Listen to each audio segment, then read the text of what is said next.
गुड्डी के भागने का सारा शक बेचारे नासिर पर ही आ रहा है।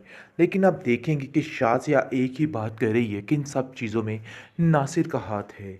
लेकिन जी आप देखेंगे कि जिस तरीके से नासिर ने उसको भगाने की कोशिश की है ना, किसी को कोई शक नहीं हो रहा। और इसलिए औरंगज़ेब कहता है कि नहीं, ये काम उसका नहीं है, बल्कि ये काम स्वीटी का है। नासिर ने कुछ भी नहीं किया। मैं तो कितनी दफ़ा खुद उसके कमरे में गया और इसकी तबीयत को देखा कि कितनी नासाज थी। लेकिन ऐसे ही किसी पे इल्ज़ाम नहीं लगा सकते। मुझे यकीन है कि इस दफ़ा उसने कुछ नहीं किया है। दूसरी तरफ आप देखेंगे कि गुड्डी वहाँ पे काफ़ी परेशान है और कहती है कि आखिर मैं यहाँ पे कब तक रहूँगी। उन लोगों से बचने के लिए मुझे यहाँ पे छोड़ दिया गया है। बेचारी का कोई हाल नहीं रह गया है। लेकिन इधर शाज़िया गम से निढाल हो रही है और सोच रही है कि अगर ये बात पता चल गई जहांगीर को तो जहांगीर हमारा क्या हश्र करेगा। वो तो बाल की खाल उतार लेगा और उसको पता चल जाएगा कि हमने क्या किया है। लेकिन जी आप देखेंगे कि नासिर काफ़ी तसल्ली देता है गुड्डी को और कहता है कि तुम्हें परेशान होने की कोई भी ज़रूरत नहीं है। इधर हम सब तुम्हारे साथ हैं और तुम्हारा साथ देंगे, इसलिए बिला वजह परेशान मत हो। जिसको सुनकर वो काफ़ी हौसले में आ जाती है। लेकिन आप देखेंगे कि सैफ़ी की आंखों में कोई चालाकी नज़र आ रही है और ऐसा लग रहा है कि जैसे कोई चालाकी करेगा वो और कुछ ना कुछ ऐसा करेगा कि काम ख़राब हो जाएगा। लेकिन फिर से एक दफ़ा तैयार हो जाए सैफ़ी स्वीटी से दो हाथ करने पर, क्योंकि अब स्वीटी इस दफ़ा इसको बिल्कुल भी नहीं छोड़ेगी।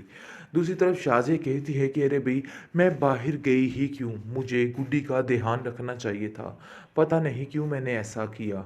मुझे गुड्डी पे नज़र रखनी चाहिए थी ताकि मैं देख सकती कि गुड्डी क्या कर रही है। लेकिन बेवकूफ़ों वाली हरकत करके मैं वहाँ से निकल आई।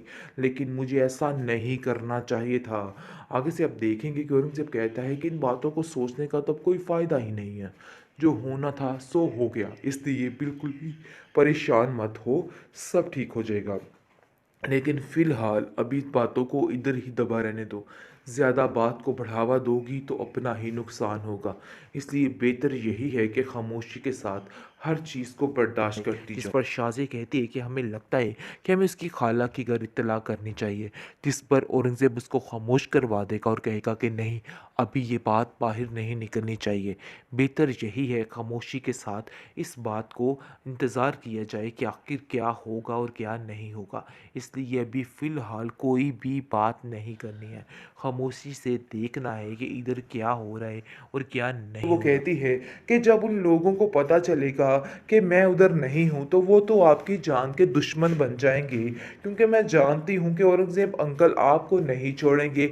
वैसे भी वो आपको पसंद तो नहीं करते। जिस पर वो कहता है कि अरे भाई, मुझे अपनी परवाह नहीं है। सारी ज़िंदगी मैंने अपनी परवाह की है, लेकिन अब नहीं। अब मैं तुम्हारे लिए सोचूंगा। मुझे पता है कि ज़िंदगी में कोई नेक काम कर लेना चाहिए। मुझे अपनी बहन की कोई फ़िक्र नहीं है। यानी कि पूरे पूरे तरीके से नासिर उसका साथ दे रहा है और कह रहा है कि तुम फ़िक्र मत करो, बहुत जल्द मैं तुम्हें तुम्हारी खाला के पास छोड़ दूँगा और इन लोगों को पता भी नहीं चलेगा और सब कुछ ठीक हो जाएगा।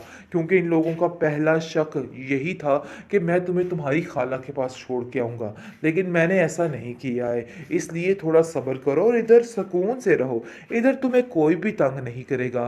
परेशान होने की कोई भी ज़रूरत नहीं है। हम सब तुम्हारा बहुत सा ख्याल रखेंगे।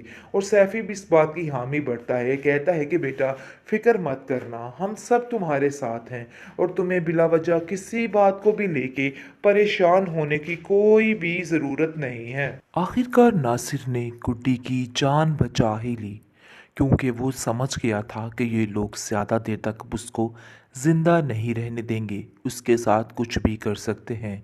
ये बातें सुन के वो काफ़ी घबरा चुका था, परेशान हो चुका था।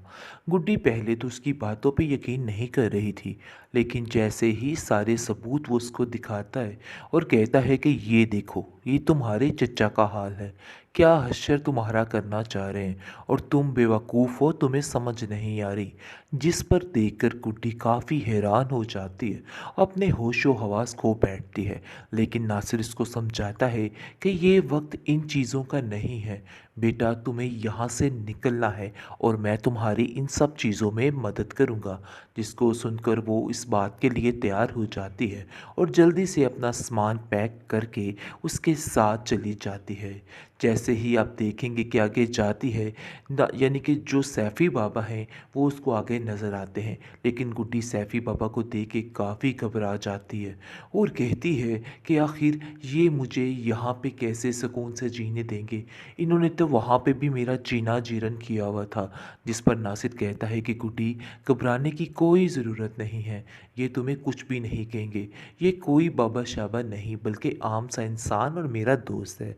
तुम्हें परेशान होने की ज़रूरत नहीं है, बल्कि ये तो तुम्हें उनके चुंगल से छुड़वा कर लाएगा और देख लेना क्या होगा। लेकिन सैफ़ी बाबा है तो लालची इंसान, देखो अब आगे क्या करता है।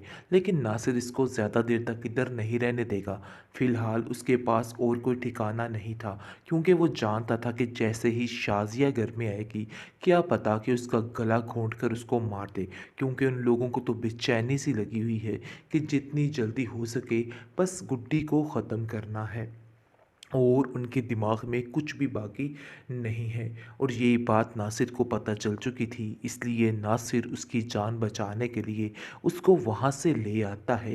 लेकिन जी आप देखेंगे कि औरंगज़ेब फुल तैयारियों में बैठा हुआ है और कहता है रमीज़ को कि रमीज़ ये काम झटपट कर दो, क्योंकि मुझे नहीं लगता कि इस काम में देरी करनी पड़ेगी। आगे से रमीज़ अपना रास्ता साफ करता है, क्योंकि वो जानता है कि पहले उसके साथ क्या क्या हुआ है। इसलिए वो कहता है कि देखो भाई, मेरी तो तबीयत ठीक नहीं है, मेरा तो कोई हाल नहीं तुम्हारे सामने ही है, मुझे भी रिपेयर होते हुए थोड़ा वक्त लगेगा, इसलिए जो काम करना है तुम्हें खुद ही करना पड़ेगा, क्योंकि मैं अब कोई किसी किस्म का रिस्क नहीं ले सकता। मुझे पता है कि जहांगीर एक पल के लिए भी चैन नहीं लेगा, बल्कि इसको यहाँ से लेकर ही जाएगा। जिसको सुनकर आप देखेंगे कि वो कहता है कि हाँ मैं ये जानता हूँ, उसने तो पता नहीं क्या कोई बैर हमसे पाला हुआ है, आखिर क्या करना चाहता है, इसलिए मुझे ही अब गुड्डी का काम तमाम करना होगा। शाजिया को कहता है कि शाजिया मैंने उसको कमरे में बंद किया हुआ है, बस जितनी जल्दी हो सके उस गुड्डी का नाम काम जो है वो तमाम कर देना है। जिस पर शाजिया बड़ी खुश होती है और कहती है कि बात तो बिल्कुल ठीक है, लेकिन मैं जाके देखूँ तो सही, आखिर हो सकता है कि खुद ही अल्लाह की तरफ से सारा काम हो गया, यानी कि खुद ही वो मर मिट गई हो। लेकिन जी आप देखेंगे कि जैसे ही सारा माजरा हो रहा होता है और वो उसके कमरे में जाते हैं तो काफ़ी ज़्यादा शॉक होते हैं, क्योंकि वहाँ पर ना तो गुड्डी होती है और ना ही उसकी कोई स्वीटी और ना ही उसका कोई सामान। ये देख के सब दंग रह जाते हैं और कहता है औरंगज़ेब, ये सारी तुम्हारी भाई की चाल है, इसके अलावा और कुछ नहीं। मुझे यकीन है कि कोई ना कोई अंदरूनी बदला लेने की